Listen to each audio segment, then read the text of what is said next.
What is going on, everybody? Welcome into NASCAR by the Numbers. I'm your boy, Will. We got Armany over there. Heads up, if you do hear any noise in the background, it is raining where Armany's at. So it's a lot more than raining at this point.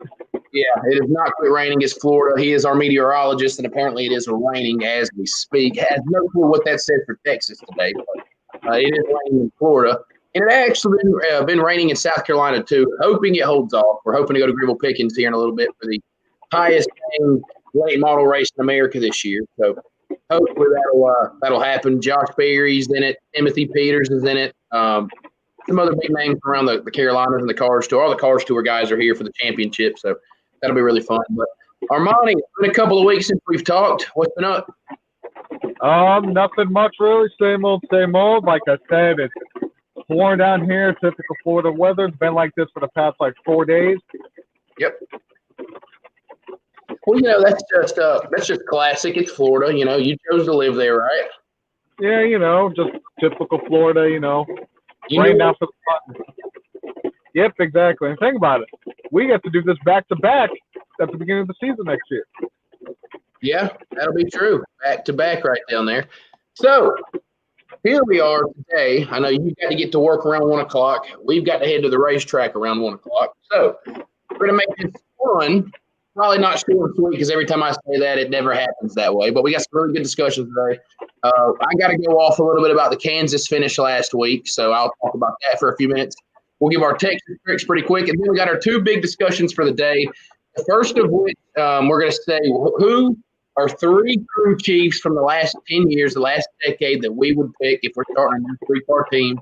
This is who we want on the box. You can pick anybody, whether retired, not retired, doesn't matter. Who are you put on the box? And then we will finish off. We've got 6 drivers that we want to discuss. Would we or would we not give them 10-year contracts at the Cup Series? So, that being said, Armany did not get to see the Kansas finish, unfortunately. Well, in this case, maybe fortunately. Not going to lie. I was at the zoo with the in-laws for the long part of the day. But I did get home, and I think I saw the last 47 laps, I want to say. And I'm not going to lie, pretty frustrating, to say the least. So, again, here watching the race, I had heard the first half of the race was fairly decent, especially the first run of the day. I heard it was fairly decent and all that stuff. But we get down to the wire, and we get this 20-lap battle between Joey Logano and Kevin Harvick. Harvick had the better car. Logano got out first on pit road. And pretty much the epitome of what is wrong with the current aero package showed its ugly head. And Harvick, who I've said proclaimed for a year or so now as a top 15 driver all time, has the best car of the day, is the best driver in the field, cannot get around to sitting Joey Logano because of dirty air and the aero package. Logano was able to pretty much just throw a block anywhere Harvick was even going to get close to, and you could visibly see Harvick's car lose all its momentum within 10 feet of getting the 22 car. He had one time he maybe could have got to him. He would have had to wreck him to win, and Harvick chose not to. So pretty disappointing because, this was a great battle between two playoff drivers trying to go to the championship 4. Obviously, Logano wins. He's in championship 4 now, which no matter what makes the race interesting because any race Logano is in, he can win it. That's going to make it exciting. He's going to be aggressive. But pretty much my rant is, this package is really, we've talked about it for a couple of years now, and we've all kind of griped about it, but it really is frustrating, and we've got to figure out something different. Obviously, the next 2 cars coming, hopefully it fixes it. Harvick after the race got out of the car and said, well, the lapped cars didn't play out in our favor. And if we're having to have lapped cars determine Cup Series races, and to me, that's pretty pitiful. It was a piss-poor finish, in my opinion. People have to learn that close racing doesn't always mean good racing.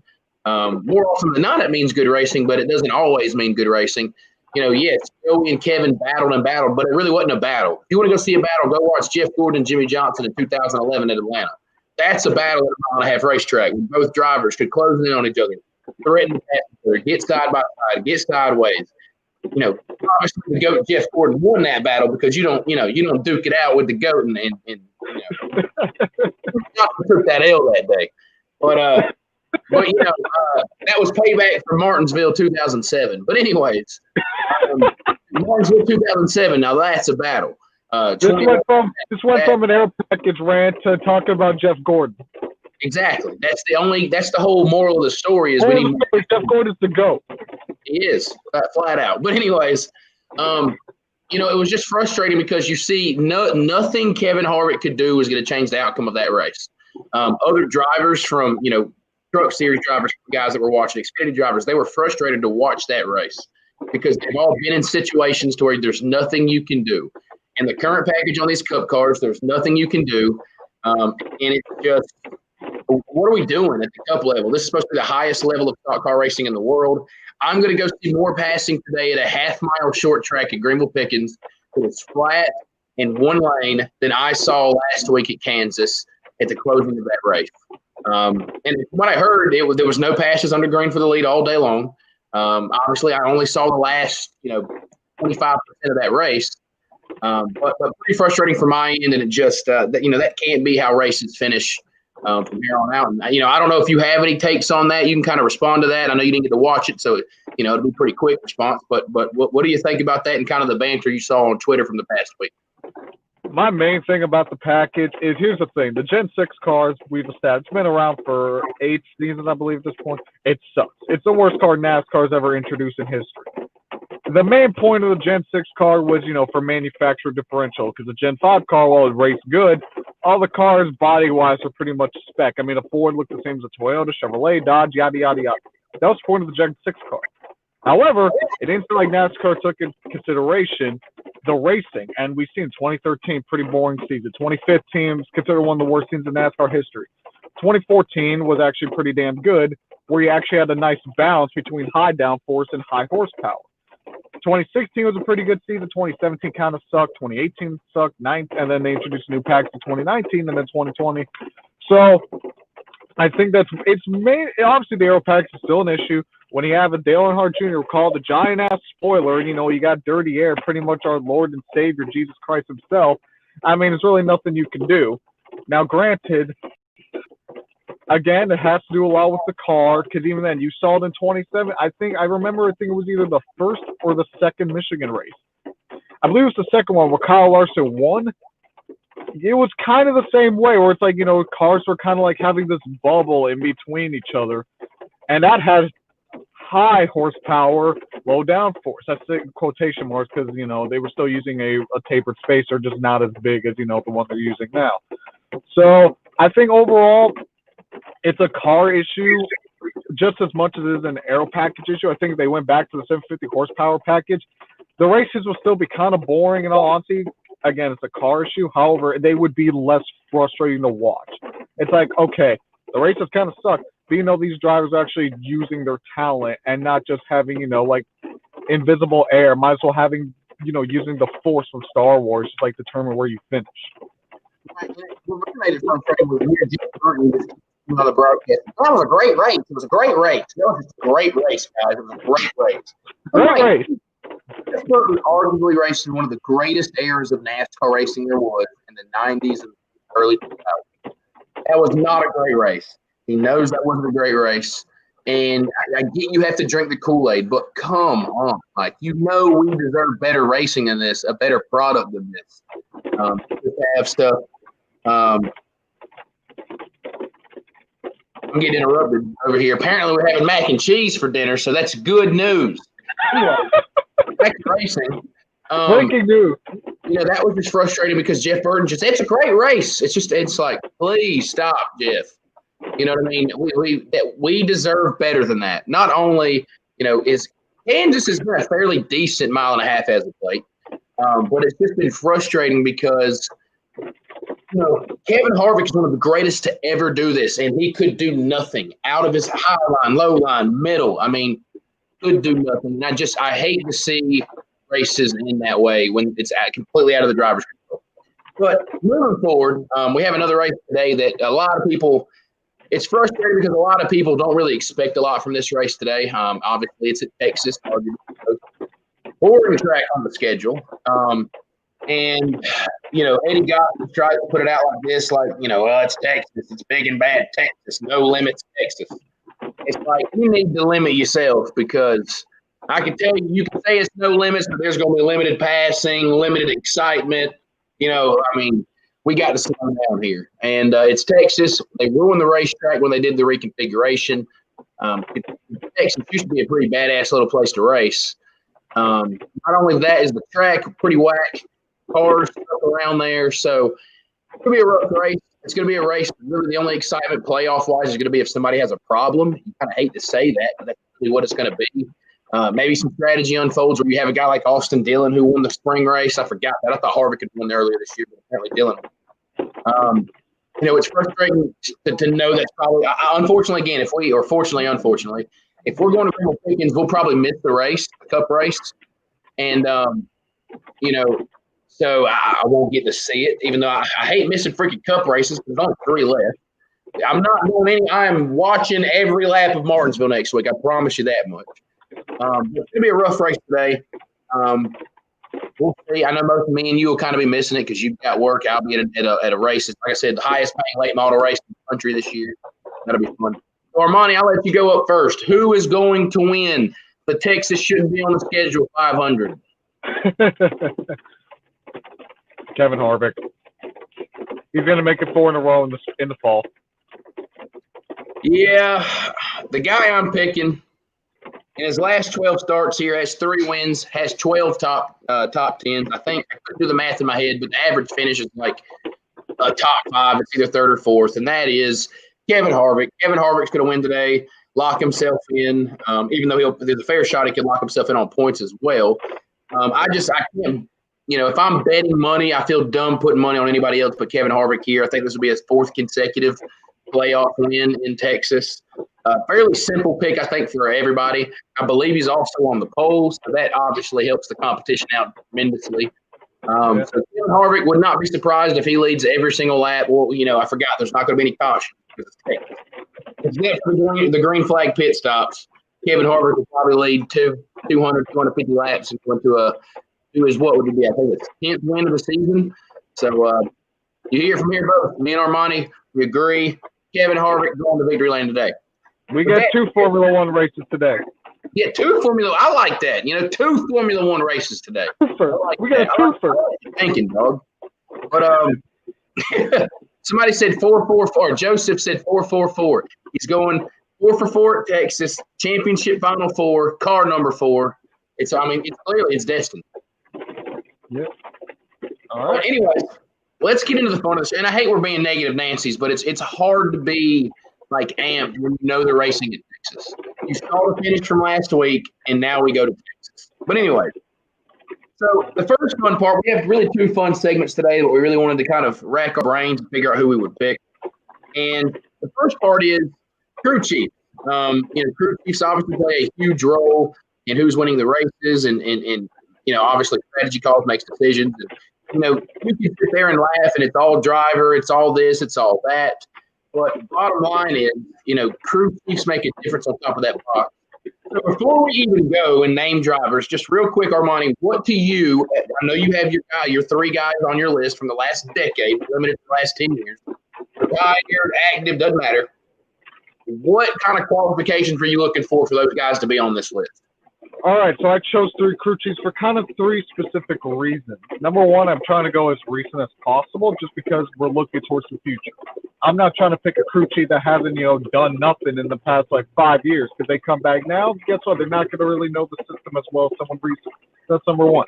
Number 2, 3 qualifications I'm looking for. Number 1, revitalization. Can they take a mediocre driver and bring them to the next level? Number 2, can they coach a young driver? And number 3, and this is kind of the obvious basic one, can they just flat out make a car, make a setup that will just go on and flat out basically make it look like you're watching a Grand Prix? Right. A lot of Formula One jokes this episode, folks. So with that being said, Lewis Hamilton, by the way. Yeah, so salute to Lewis Hamilton. He has won 92 train events now. I'm very successful. That's no big deal, no matter what. Formula One I've always respected as a very high level of racing. For many years, and even now, I think it could be the hardest level of racing in professional racing, just because a lot of things have to line up to really be successful. It is frustrating to see the same guys win. But Lewis Hamilton, all-time wins. If this was happening in NASCAR, it never will. It's kind of flawed, but I mean, it's a huge deal, and no matter who it is, having the most victories in any sport is a massive deal. So, congrats to Lewis Hamilton and Mercedes and all them. So I'm glad Armani threw that in there because that's a big deal, big time racing. So Armani, we'll start with you. Well, I guess first, what I thought of was very similar to you. I didn't think about it super hard, just kind of a handful of. When you say best crew chiefs, there's only really a handful that come to mind. I think the rest of them are kind of in the fray of crew chiefs. So I kind of thought about who those were and kind of went that direction. I do have an honorable mention, and I don't know. Did you do any honorable mentions? No, I didn't. All right. So before you, well, actually, I'll do mine when I go. So you go first. Who are your three, and why do you justify them? All right, my top three. Number one, Chris Gabehart. Wait, am I explaining them first? Or am I just going on three? No, you just go ahead and explain them when you say them. All right. Number one, Chris Gabehart. Going back to the revitalization part, he's my revitalization crew chief. He took a relatively average Denny Hamlin. I mean, Hamlin's still a really good driver. Had about 30 wins to his name. And could, always a threat. But 2018, he was coming off his first win of the season of his career. Finished, I believe, 11 good points. Not a good year for Hamlin. This was back when, everyone was telling Hamlin to get kicked to the curb and put Bell in the car. And so in 28, so here comes Chris Gabehart. Rookie season as crew chief. 13 wins in 2 years. Takes Hamlin from relatively mediocre, still good, but relatively average, to pretty much a contender week in and week out. 6 wins in 2019, a championship 4 appearance, 7 wins this year. Let's have another championship 4 appearance. I mean, you can't discount that. Chris Gabehart, to me, is very Cole Kern-esque. He just went in there and he just instantly had success. So, Chris Gabehart, I'm going to give my first crew chief that I would put in my new, team. I didn't really rank them. I think it's pretty obvious. I'm not in like a particular order. First, I want to say my honorable mentions, who could have very easily made this list: Paul Wolf and Rodney Childers. Those are 2 guys that are so good. I think for a couple of years ago, you could argue that Wolf was the best crew chief in the sport at one point. I think Childers right now, you could argue, is currently the best crew chief in the sport right now. Those 2 guys could easily be on this list. It's just, I'm going to list some names that I'm going to say, guys on this list that I picked aren't necessarily who I think are the best all time or the best right now. They're guys that I just see qualities in them that I really like in how they handle themselves and handle themselves. So, props to Paul Wolf, Rodney Childers. They were my next 2 guys that would have made this list. First one I'm going to throw out there, I'm going to go ahead and get the obvious ones out of the way, or the obvious one out of the way. Chad Knaus. Chad Knaus, even though I don't necessarily think he fits perfectly right now and what is going on, I think you have to, if you could go out and get anybody, money's not an option. You can have them. I mean, Chad Knaus knows so much about these cars in this sport. It has been a little rough with William Byron. I think a lot of that's also just William Byron needing to grow up a little bit. And so I sort of regret putting Knaus right here, but I just think you can't look over Chad Knaus. He can adapt to the situation. He's going to be the competition director now at Hendrick Motorsports. But I feel like you just could not pass up on that option if you're starting a new team. What a brilliant person to have on the box, a 7-time champion, 82 race wins. It is hard to let somebody like that walk away. Yeah, number 2 is going to be Todd Gordon. Todd Gordon, 2018 champion, obviously with Joey Logano. And this is where my young driver coaching comes into play. Granted, Ryan Blaney got kicked out of the first round. He's been very inconsistent. That's kind of the name of Ryan Blaney's, career so far in Cup. However, Todd Gordon still really improved Ryan Blaney. 611 laps led on the season, most of Ryan Blaney's entire career. If everything fell his way, I mean, you can see it on the product, on the track, from last year to this year, Ryan Blaney has improved. The finishes aren't there. The average finishes there. Again, he got kicked out of the first round. Again, there's a lot of, factors that came into play. That, however, you cannot deny that Todd Gordon has – I would argue Todd Gordon has done better with Ryan Blaney than Chad Knaus has done with William Byron. Because granted, yeah, you can say Chad could be like, I don't have Chad Knaus on my list. And that's number one. I feel like it's just too easy. I kind of want, give a little bit of variety. Chad Knaus kind of like, more or less like, yeah, no shit. But again, that's one reason why. It's because, Byron's more or less been more or less the same ever since he got in the Cup. Just, a little bit of improvements, obviously, for 2018. But Todd Gordon, like I said, he's got a win with Blaney, 9 top 5s, 14 top 10s. Not the best in the season, but again, those numbers would probably be up if everything went their way. So again, Todd Gordon is my young driver one, especially because it seemed like such a smooth transition from Joey Logano to Ryan Blaney.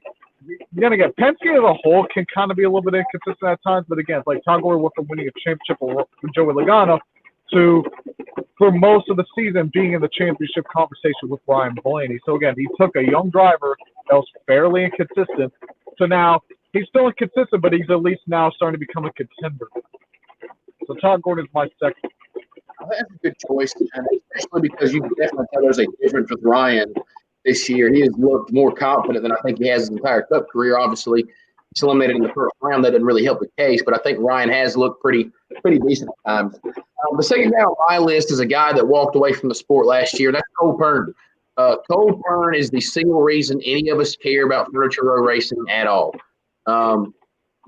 His first year there was Truex. They already became a winning organization, or they had won before, but a more relevant organization making the playoffs. Truex wins a race. And he really revitalized that entire team. He made Martin Truex Jr. who Martin Truex Jr. is these days. Look, he's now away from Martin Truex Jr., and guess who seemingly has disappeared and is not a favorite to win the championship? It was not a favorite to win the championship. That's Martin Truex Jr. He has one win without Cole Pearn now the last 5 years. He won an astonishing 24 races in just 179 starts as a crew chief. I didn't do the math on that, but that's pretty dang high. That's over 10% of the races he wins that he's on the box. And yes, a lot of it's timing and the switch to Toyota and then the Gibbs thing, but a lot of that happened because of Cole Pearn. Cole Pearn could get on the box right now and he could coach somebody to win. And that's what I like about Cole. He was really different. I like that. He's not just your cookie-cutter crew chief. I feel like he's the kind of guy that really tells you how it is. If you're not doing what you need to be doing, he's going to tell you that you're not doing what you should be doing. And I think that's what Cole brings to the table that's a lot different than some of these guys.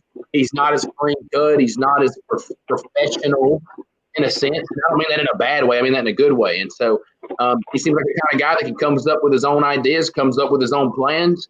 And clearly they were successful. I mean, have been unbeatable, him and Truex together for the last 3-4 years. And all of a sudden now he's gone. James Small's on the box for Truex, and Martin Truex Jr. doesn't look like a favorite. He's still in the playoffs. He still could potentially win. But, the last 4 years you could legitimately say Martin Truex Jr. could win anywhere they went. This year you can't say that. I think they're done winning races this year, and they're probably not going to make the championship for it. Pretty good. Number 3. One of your honorable mentions, Rodney Childers, 2014 champion. Obviously, been the 14's been the dominant force all year long. Here's another reason. Here are 2 reasons why I put Rodney Childers over someone like Cole Pearn or Chad Knaus. Again, going back to recency. One of the reasons why I picked these crew chiefs is because how recent they are. One of the knocks I give on Cole Pearn is that he hasn't been, a crew chief this year. We've seen, it's like, you need all the time you can get in this sport. You need all the experience, all the time you can get. That's one reason why we knock on these young drivers, because they don't have the experience against the likes of Harvick and Cowboys. I think the same needs to apply for crew chief. That's why you've seen guys like Cliff Daniels or back in the day, Kevin Mendering or Chris Gale. They haven't really succeeded because they don't have the experience with these cars that someone like a Ronnie Childers or an Adam Stevens or et cetera, et cetera. Ronnie Childers is my just flat out go out and dominate crew chief. Ever since he was at SHR with Kevin Harvick in 2014, he's had only one season where their average finish was over 10. And that was ironically their 2014 championship. And then again, their average finish was around 12. So not horrible. Every other season has been like either 8th or 10th or 8th. And this year is like in the 6th range. And also, ever since 2014, he's had 5 years with over 1,000 laps led on the entire season. And you can maybe even throw in 2019, where they were only like 40-ish laps away from reaching that 1,000 mark again. So that could have made it 6 seasons. So Ronnie Childers, he knows how to make a setup, along with Kevin Harvick being, one of the greatest of all time to do it. that can just go flat out and, like I said earlier, just turn the race into a Formula One race where he's leading every lap, where he can just take a nap, and then next thing you know, the 4 car is still in the lead. That has a lot to do with the crew chief setup. So Ronnie Childers, he's my just flat out just build a car as fast as you can, bring the T-Rex car back to life. Ronnie Childers is my number 3. The only nervousness with Childers is that I think every now and then you find the magical pairing of crew chief and driver. And I think that's what they found with him and Kevin Harvick. And I don't know if any other driver could do what Kevin does. And I just don't know if that partnership could go anywhere else. He had a little bit of success other places. I believe he was with David Rudiman. Rudiman did win one or two races with Childers as crew chief, but they weren't ever really. Now, also, it was Michael Waltrip Racing. I get that. But I just don't know if Childers will ever have that combination he has with Kevin Harvick. That's just what Knaus Johnson used to be, or what Ern Truex was. That's now Harvick Childers. And I just don't think it's sort of like Evernham and Gordon. Those two just got along. They knew each other. They knew exactly what the car needed to do. And I just don't know if Rodney would find that anywhere else. But very good choice. There's a reason, obviously, he was on my list as well. My final crew chief, this is kind of a stretch out there. And before I give the name, the reason I'm going to pick this guy is he actually didn't win a ton of races. I thought he had won more races as a crew chief. But this guy had success no matter who he's crew chief. Now, he only crew chief for one organization.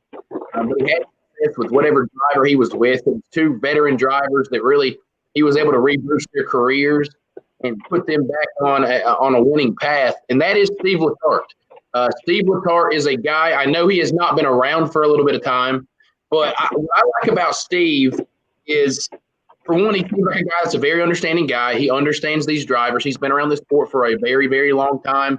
He's been a guy that was a crew member that worked here, that worked there. He knows everything that there needs to be done for that race car. When you look at him, he only had 15 wins. I think he has 330 starts as a crew chief. He didn't crew chief as long as I thought he did. I think he crew chief for about 10. I think it was about 10 seasons. 15 wins. He did have a Daytona 500 win. He revitalized Jeff Gordon and Dale Earnhardt Jr.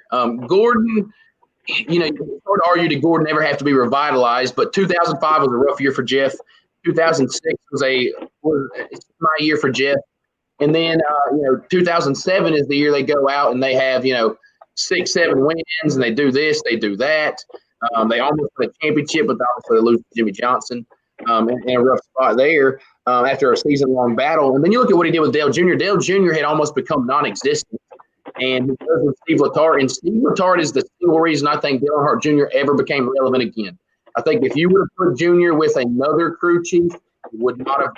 Lance McGrew was rough, to say the least. And then you put him with Steve Letarte, and Steve Letarte, I think most junior fans are big Steve Letarte fans because I think they know how much that partnership meant to his career. I think without Steve Letarte, Dale Earnhardt Jr. ends with maybe 19 career wins. He never has that season where he goes out, wins 4 or 5 races. He never becomes really relevant ever again. Junior was going to be Junior because he's Junior, but I don't think he ever – I'm not going to say for sure, but I think there's a legit argument that you could say that Dale Earnhardt Jr. would have never went back to Victory Lane if it wasn't for Steve Letarte. And so I know that's a bold statement to say, but I think there's an argument there that without Steve Letarte, Dale Earnhardt Jr. really would have fizzled out the last 10 years of your career. Yeah, I agree in a way, yeah. Because, obviously, he had some success with great guys, obviously in 2015, 2016, before he had the concussion, he was doing fairly solid. And then, obviously, his last year did not go well at all. But as a junior fan, I agree with that. I think Steve Letarte has a lot to do with, Dale Jr.'s revitalization. Obviously, the crew chief he had for, 09 and 10, they were rough, to say the least. But, yeah, I agree with that. I think Steve Letarte, he really was he is really one of the more underrated crew chiefs of NASCAR history. Like you said, what he did with Jeff Gordon and, what he's done with Dale Earnhardt Jr., no one really talks about that. No one really talks about how the role that he played in those two, in those two careers. Oh, yeah. Imagine what he could do if, maybe he crew chiefs, I don't know, like Chase Elliott and didn't pit with 2 to go in the Coke 600 or nothing like that. He's an underrated broadcaster too. I really like what Steve brings to the broadcast. I feel like when he talks, he makes it mean something, and so I really like Steve in the booth too. I wish he would have still been on the bottom. But to get to our final segment of the day, because we're already 30 minutes in, I know we got to get in and get out.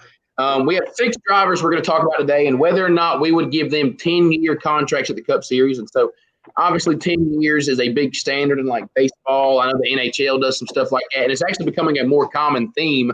We saw our first 10-year NFL deal last year with Mahomes, which I still think yeah. I'm not a big 10-year contract guy in any sport. I just think 10 years is a long time to predict how long somebody can be productive. But at the end of the day, it's relevant. Things happen. I don't think it'll ever happen in NASCAR, but we figured this would be a fun topic. This is actually Armani's idea, so this is Armani's brainchild. We're going to go through 6 different drivers, and we're not going to take a ton of time for each, but we're going to give our answer. Would you give this driver a 10-year contract in the Cup Series? And obviously you're going to say yes or no and why or why not. And with that, let's get started. So, Armani, you'll go first, then we'll go to me. First driver, Tyler Reddick. Are you going to sign – and when we preface this, in my mind, I consider like they're going with a solid Cup Series team. It doesn't necessarily mean they're going to be with who they are with right now, but they're just assume everybody is signing with Penske or something. If you're signing with a legitimate team, then that's where you're going to be for 10 years. You think the driver alone can get the job done for 10 years or at that point. So starting it off, Tyler Reddick, yes or no, and why or why not? Tyler Reddick, I'm going to go with yes. I would sign Tyler Reddick to a 10-year contract, and here's why. I mean, Tyler Reddick is one of those weird exceptions where a young driver is making a difference in an organization. You see that more with veterans. You don't see that with young guns. Tyler Reddick is doing it. Look at what he's done with Richard Childress Racing. Last year, 1 top 5, like 9 top 10s all season, arguably their worst season ever in the Cup Series. None of their drivers finished in the top 20 in points. Highest, I think, was Austin Dillon at 21st or 22nd. Tyler Reddick comes into the picture. Austin, they got a win at Texas. Both drivers nearly made the playoffs. Tyler Reddick, you could see, really elevated the organization. He pushed Austin Dillon to new limits because everyone was pretty much saying how, Tyler Reddick's going to show up Austin Dillon. I think that motivated Dillon enough. And look at that. He made it to the round of 12. If he didn't have any issues, he could arguably be in the round of 8 as we speak. So that's one reason I give Tyler Reddick. I will give Tyler Reddick a 10-year contract because I think he elevates the people around him. I mean, then again, there's also his Xfinity Series stats where he had one of the best seasons in Xfinity Series history last year. But then again, there's the Cup Series. The Xfinity and Cup Series, it's such a massive gap between going to Xfinity and going to Cup. That's why I want to give people like Sam Mayer or Noah Gragson or Haley D get 10-year contracts. Yeah, they're doing good in ARCA, and then they can run 30th in Cup. That's how big the gap is. But that's one reason I give it to Reddick. And like I said before, Reddick, I think Reddick is the closest thing we have to Kyle Larson before Kyle Larson comes back next year, just because of how just the amount of raw talent you could see in Tyler Reddick. And he doesn't really – there's not really an inconsistent factor with Tyler Reddick. Yeah, he only has like 9 top 10s this year, but that's a rookie. You got to expect that. And he's a quick learner. So Tyler Reddick is someone I would give a 10-year contract to. I mean, we're probably going to agree on most of these guys, but I would definitely agree there. Tyler Reddick is a guy that, like you said, I looked back at his stats the other day, and he really hadn't had a hot second half of the year. It's been pretty much the same as it was. He should be your rightful Rookie of the Year until we decided to make that a fraudulent award too. So now Cole Custer will be a Rookie of the Year simply because he made the playoffs and had the higher points finish. But anyways, should be Tyler Reddick. I'd give Reddick a 10-year deal. Obviously, I'd like to see him go.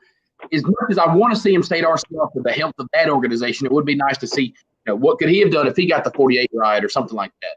I think Reddick could definitely go out and he's going to compete for wins eventually. Don't know if that'll be at RCR or where, but I believe he still has a couple years left at RCR at the minimum. But you pretty much hit the nail on the head. I mean, he's elevated that organization. He's made them more relevant. Tyler Reddick has done a great job of just doing, he's excelled what you do or exceeded is what you do for a rookie. So I'm not going to spend too much time on that because we pretty much agree. I don't have to make an argument here. We may not have to make any arguments all day. You never know. But Tyler Reddick, for sure, 10-year deal. Moving forward, Ryan Blaney is our next driver. And, there's people that are very high on Ryan. It's more often than not, people are very high on Ryan. What say you? Are you signing him to a 10-year contract? Ryan Blaney, I am going to go with no. Ryan Blaney does not get the covenant 10-year contract. And this is why. Me and you have this running joke. Ryan Blaney is consistent at being inconsistent. We've seen it with it. We've seen it from 2017 to now, like just his entire career to now. He doesn't seem like he's yet been able to just go to that next level where he can just, really just be a threat week in and week out. Now, granted, I talked about earlier how, Todd Gordon, he's matured Ryan Blaney, like I said, more consistent. You can see it on the track. However, Ryan Blaney, he's still not doing enough. Like I said, he's out of the first round. Say what you want about Darlington. Say what you want about Richmond. Then again, Ryan Blaney needs to learn, like we said before, like how, for example, Ryan Blaney sucks at Richmond. That's why he got out. Well, guess what? Get better at Richmond. It's that plain and simple. Do what you got to do to get better at Richmond. Bristol, one of his better tracks, supposedly, even though he wrecks out of there pretty much like every time he races there. And they didn't capitalize on that situation either. So Ryan Blaney, he's too inconsistent. He doesn't win enough. He only got 4 wins in the 5 years he's been there compared to other young drivers. So Eric Jones has half as many wins as Ryan Blaney, and Eric Jones isn't even in the playoffs this year. And I think Eric Jones even has more top 5s than I think Eric Jones has more top 10s than Ryan Blaney does this year, and he's not in the playoffs. So think about it that way.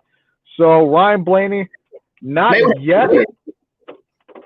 Ryan Blaney, no. However, if he can finally elevate himself to that next level, to the levels of Chase Elliott, to the levels of his teammates, if he can stop being the clear-cut third driver at Penske, then maybe you can make an argument that he deserves a 10-year contract. But as of right now, no. I'm going to be more proud of you. I've rubbed off finally. You know my answer. You're going to get a big fat no from me. Ryan Blaney does not deserve a 10-year deal. Ryan Blaney is a guy that, yes, would I give him a 3 or 4 year deal? Yeah, I still has time to really become that driver we all think he can be. And I've said all along, I think Ryan can be great. I just don't think he has been yet. There's other drivers that are on this list that are around the same age that I would definitely give. We just gave a 10-year deal to a guy who's, I believe, 2 years younger than Ryan. Tyler Reddick would be 34 years old in 10 years. Ryan Blaney would be 36 years old in 10 years. And yes, is Ryan Blaney going to be around 10 years from now? Of course. I personally would not give him a 10-year deal, though, in thoughts of just I'm trying to win championships, trying to win races. He's too inconsistent. He is consistently inconsistent. We've talked about this. I predicted him to win 2 races or more this year for the first time ever. That did not happen, or it's not going to happen. It doesn't look like, so I'll be wrong about that. And, people think I hate Ryan. Ryan has actually been very nice to me in person, and me and my fiance one time, very, very nice in person. Great guy. Took a picture with him. I mean, really cool dude. But nobody else wants to smell what he's cooking. And so I've got to be the rock and lay down the facts here. And the point is he has been inconsistent. He's knocked out in the first round of the playoffs this year for no reason. He's an arguably we've talked about Penske. Penske, all 3 cars are all really, really good. Usually in an organization with 2 or 3 or 4 cars, there's a car that's not as good as the others. That is not the case at Penske. All 3 of those cars are race-winning, capable cars. And Ryan has not been taking care of business. You see a guy like Joey Logano, who's won 3 races this year. I believe Keselowski has 4 wins this year. Ryan only has 1. So just keep that in mind. No deal for me. And moving on to our next driver. Now, this is a driver that could be very intriguing.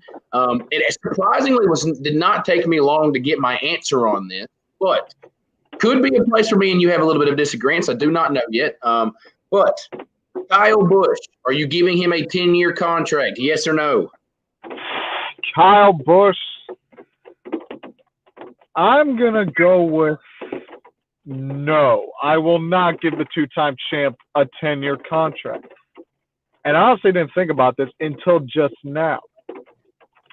One thing Kyle Busch doesn't really have a lot of, the man's got raw talent like there's no tomorrow.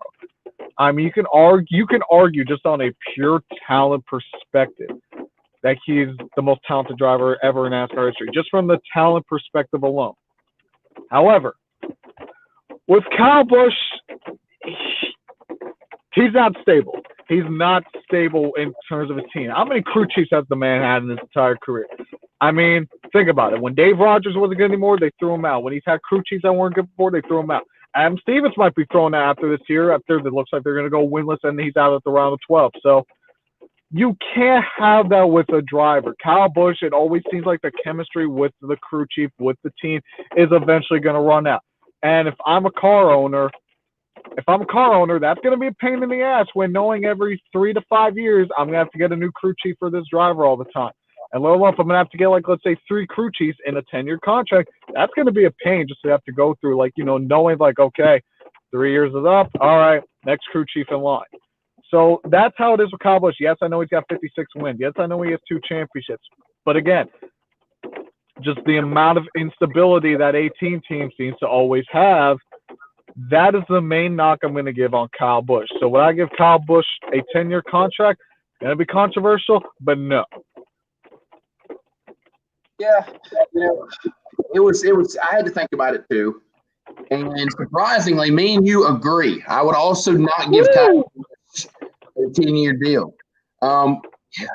You try to find drivers that age like a fine wine, and I just don't know if Kyle is going to do that. Kyle is only won 1 race in the last calendar year.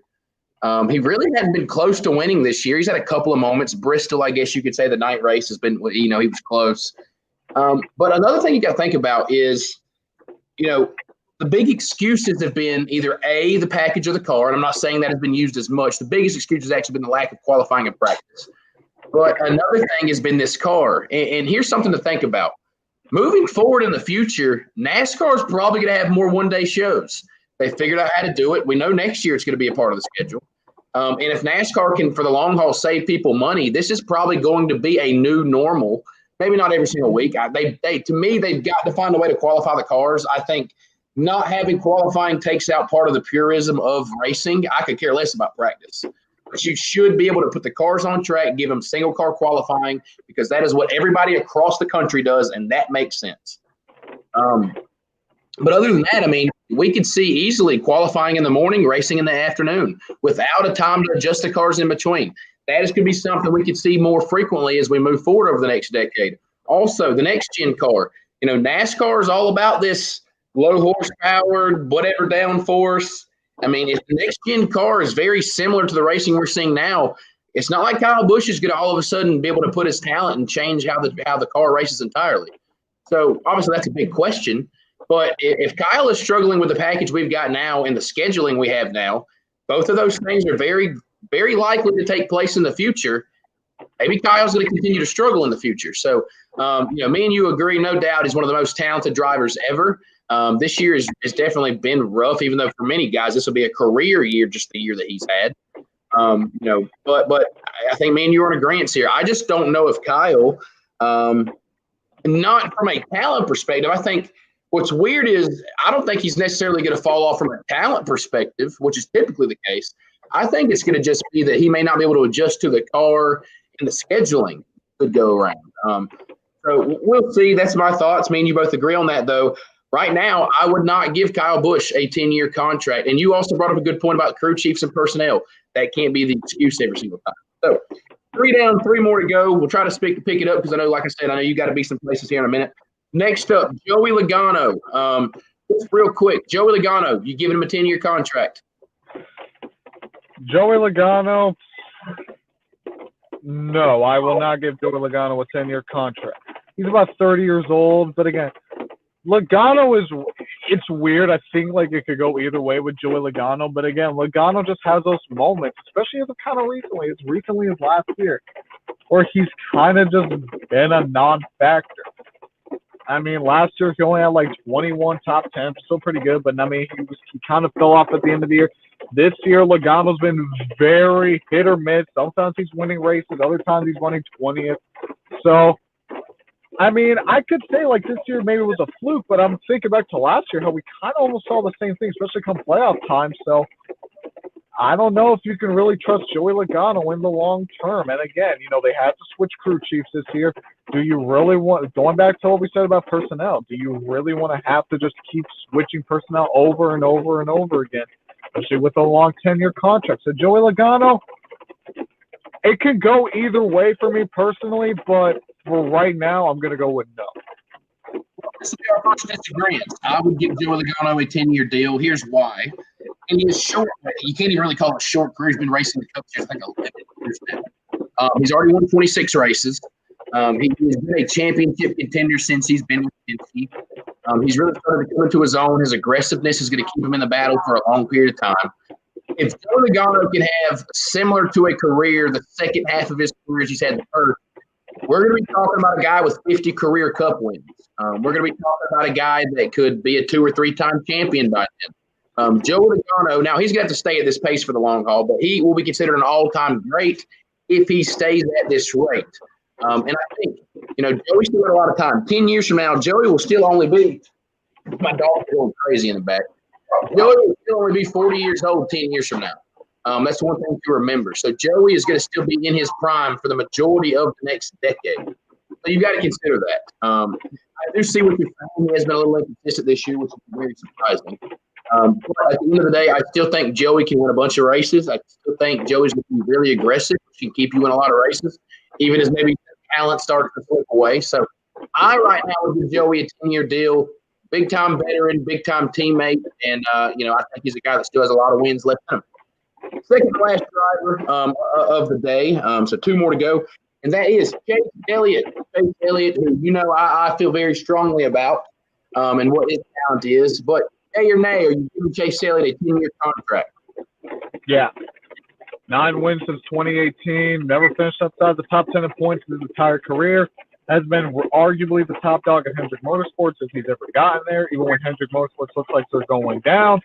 Even last year, which is his worst season, with only 15 top 10s and an average finish 15th, he still finishes 10th in points. So Chase Elliott, I think, is like it's like asking if you think Kevin Harvick's going to win a championship. It's like, yeah, no duh. Chase Elliott, yeah, 10-year contract. Yep, I'm going to keep it short and simple, too. Chase Elliott would probably be the number 1 ranked guy in the entire Cup Series. I would give it a 10-year deal, too, just because the age and the talent really, really match perfectly. You don't have any age questions. I mean, 10 years from now, Chase Elliott could be 34 years old, which most people consider what your prime would be in NASCAR. So, Chase Elliott, easy answer, deserves a 10-year deal, would give it to him. Superstar of the sport, most popular driver, clearly has success on the racetrack, as you pointed. Could potentially be the road course king one day. We'll see. But, Chase Elliott, 10-year deal. Last guy on the list, and then we'll both get out of here. Probably a hard decision to make, and that is Kevin Harvick. Now, mind you, before you give your answer, Kevin Harvick 10 years from now would be 54 years old. And I believe that would be the oldest since, I'm assuming, Mark Martin. I think he was in his mid-50s when he was still running. So, what say you? Do you give Kevin Harvick a 10-year deal? Yes, I will give Kevin Harvick a 10-year deal. Let me explain why.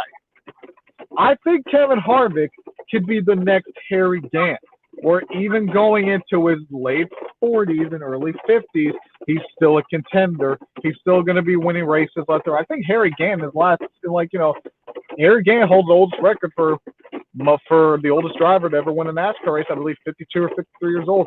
I think Kevin Harvick, if he stays long-term, if he stays 10 more years, he can beat that record. Because we don't see – normally around this time, we see drivers like Jimmy Johnson, Jeff Gordon, Tony Stewart, Dale Earnhardt Jr., you see them slowing down. You're not seeing that with Kevin Harvick. In fact, you're seeing the exact opposite. He's getting better and better and better. We talked about it earlier, how aging like a fine wine. Kevin Harvick is aging like a fine wine right now. So, I mean, he's having one of the best seasons in NASCAR history. This is right now, Kevin Harvick in 2020 is as close as we're going to get to Jeff Gordon in 1998 right now as we speak. He has like a 6.7 average finish for crying out loud at age 44. So, would I get Kevin Harvick a 10-year contract? It's taking a little bit of a risk, but I'm going to go with yes. My answer, because I gave it to you before, but I am going to say yes. I was debating it before we even got as late as us, like 10 minutes before the show. I'm still thinking, should I do it? And here's what I justified. Here's how I justified it. Kevin Harvick is to probably at least win races another 3 or 4 years. All right, that's already half of my contract, pretty much, right? Okay, he is such a good veteran to have on your team. It would never hurt to have Kevin Harvick. It's kind of like Jimmy Johnson, right? Jimmy Johnson could still not win races for 5 years, but it never hurts to have the experience and the knowledge that he has over a 20-year NASCAR career on your team. Whether you've got young guys, guys like Chase Elliott or Ryan Blaney who have been here a little bit of time. Kevin Harvick adds that kind of value to a race team. So I think no matter which way you cut it, no matter how you handle it, Kevin Harvick makes sense to be on a Cup Series team. Why would you not get him? I mean, worst case scenario, you're still, showing a lot of experience and knowledge to your other drivers if he's not winning races. But I still think he can win races for a while too. And you bring up a good point. There's going to be another one of these 50-year-old guys that are winning races, and Kevin Harvick could very well be it. And clearly he's adjusted to, we talked about with Kyle Busch. He doesn't necessarily like the one-day shows in this package. Kevin Harvick has been just as good in this package as any other, and he's been just as good at the one-day shows as anybody else. So there you have it. We give our drivers, me and Armani, both giving Kevin Harvick a contract. I think our only disagreement was Joey Logano. We agreed on all the other ones. Joey Logano, you could sway me either way. Just looking at it now, I kind of say no for now. But again, you can talk to me into saying yeah. Right. Well, we agree. We both signed Tyler Reddick. We both agree that we would not sign Ryan Blaney. We would not sign Kyle Busch. We both agree that we would sign Chase Elliott. We would sign Kevin Harvick. Joey Logano, the only one. But we both understand the reasons for arguing for or against Joey Logano with a 10-year deal. But with that being said, I know we're cutting it close. I know you got a job you got to go do. We got to go ahead to the racetrack. Yeah, we got to go ahead to the racetrack just to be told it's going to rain out. So with that being said, appreciate everybody. Hope y'all enjoyed Texas, if that is possible. Hate to throw that in there, but I have to. Enjoy Texas. Best of luck to your driver. Make sure you follow Armani on Twitter at Motor Minister. You can see it down below. I'm at NASCAR_opinion. William Richard, obviously, on there. So with that being said, we appreciate y'all's time. We're going to get out of here because we have things we have to do on this beautiful Sunday. See you next time.